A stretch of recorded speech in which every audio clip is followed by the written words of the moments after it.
Hello, and thank you for joining me today.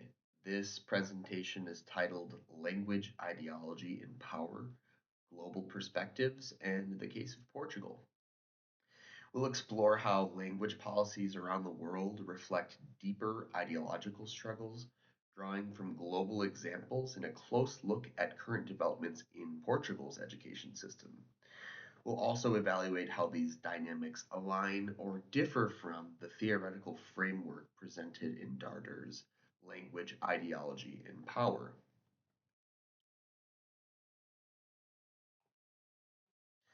To begin, we'll start from the premise that language policies are never neutral.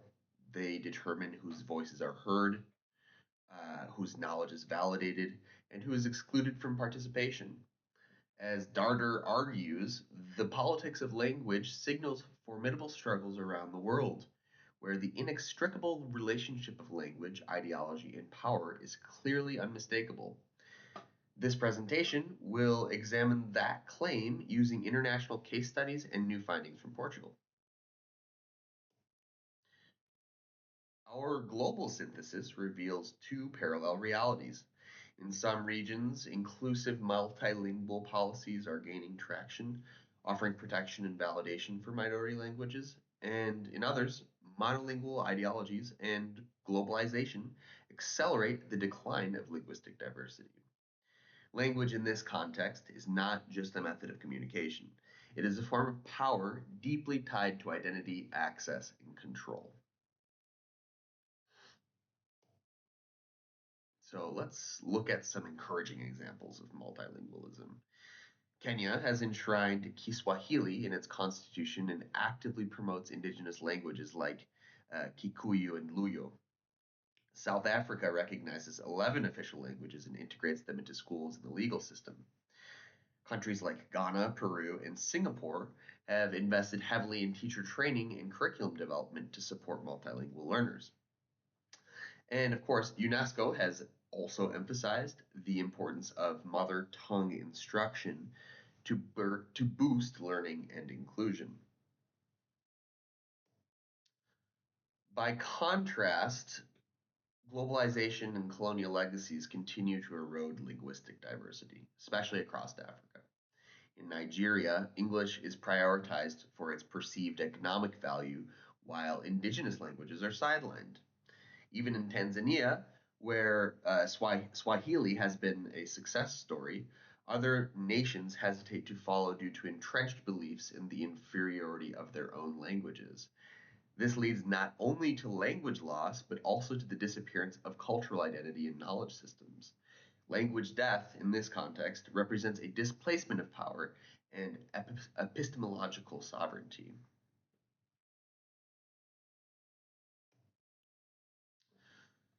The US provides a striking example of how language is used to assert ideological control. In California, Proposition 227 banned bilingual education in 1998. It took nearly 2 decades for Proposition 58 to reverse this. A study in Corpus Christi, Texas, found that support for English only policies was closely tied to ethnicity and monolingualism.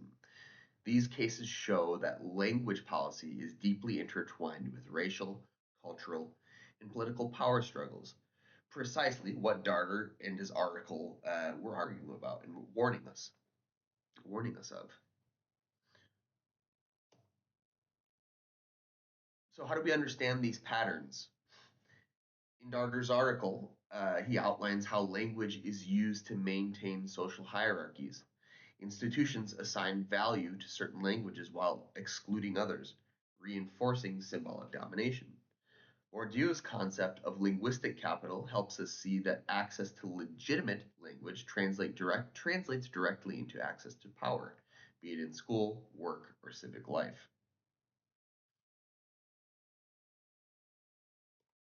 So now let's turn our attention to Portugal. The country is experiencing major demographic and linguistic shifts, especially in its education system. Immigration is rising, and so is the use of English. So, to learn more about the specifics of this situation, we'll examine two recent sources. A 2024 academic article by Ruben Correa on English language policy, and a current news piece from the Portugal News covering state responses to migrant students.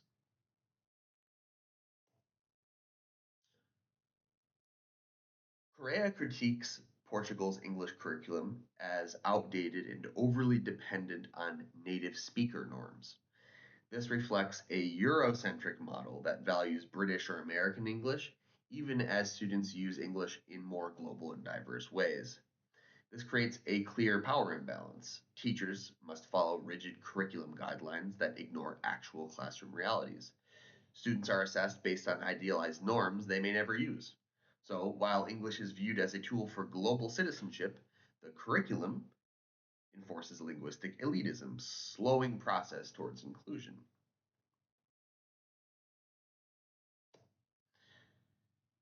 In response to a 160% increase in migrant students since 2018, Portugal launched the Learn More Now plan. It includes hiring cultural mediators and creating a level zero class for non Portuguese speaking students. On the surface, this seems inclusive, but the deeper message is clear. Portuguese is the only language that matters. There is no structural support for migrant students' home languages. This policy frames them as deficient and reinforces assimilation, not bilingualism.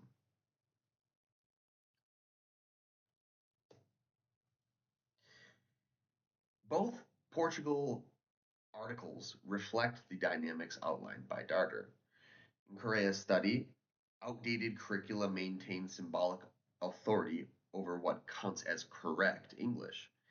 In the Learn More Now plan, migrant students must first conform linguistically before they are allowed to full educational participation. Neither policy truly centers multilingualism or recognizes the cultural capital of non dominant languages. Instead, both uphold institutional hierarchies through the Portuguese language.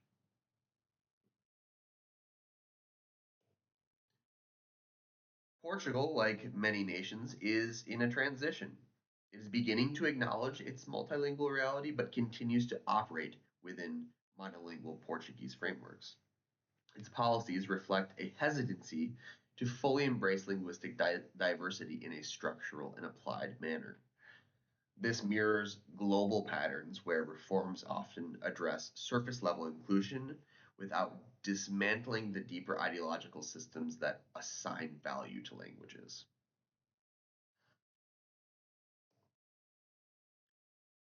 To achieve real language justice, we must go beyond superficial fixes.